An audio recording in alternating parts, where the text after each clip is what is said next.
Sir gastric problem కోసం చెప్పండి sir. ముందుగా ఈ గ్యాస్ట్రిక్ ప్రాబ్లం గురించి తెలుసుకునే ముందు నా ఛానల్కి ఒకవేళ కొత్త అయితే కనుక సబ్స్క్రైబ్ చేసుకోండి. మరిన్ని మోర్ ఇన్ఫర్మేటివ్ వీడియోస్ కోసం ఇన్స్టాగ్రామ్ అయితే ఫాలో అవ్వండి. Hi, this is doctor Loknath, BHMS CCMP PG diploma diabetology. ఈ రోజు మన టాపిక్ వచ్చేసి గ్యాస్ట్రిక్ ప్రాబ్లం గురించి.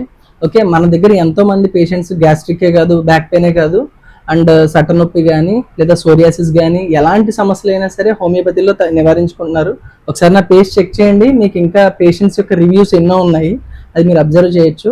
ఈ రోజు మన టాపిక్ ఏంటి? Gastric problem. ఓకే, ఈ రోజుల్లో ప్రతి ఒక్కరికి కూడా గ్యాస్ట్రిక్ ప్రాబ్లం అన్నది సర్వసాధారణం అయిపోయింది. వయసుతో సంబంధం లేదు, ప్రతి ఒక్కరికి కూడా గ్యాస్ట్రిక్ ప్రాబ్లం అనేది కామన్గా వచ్చేస్తుంది. మెయిన్ వచ్చేసి ఫుడ్ హ్యాబిట్స్ వల్ల.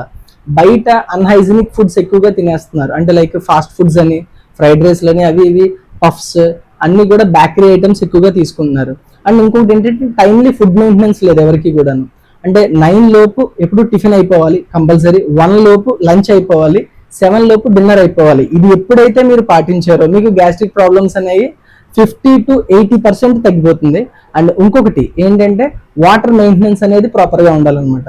ఓకే, మరిన్ని ఇలాంటి ఇన్ఫర్మేటివ్ వీడియోస్ తెలుసుకోవడం కోసం నా ఛానల్ సబ్స్క్రైబ్ చేయండి, ఇన్స్టాగ్రామ్ అయితే ఫాలో అవ్వండి. Thank you.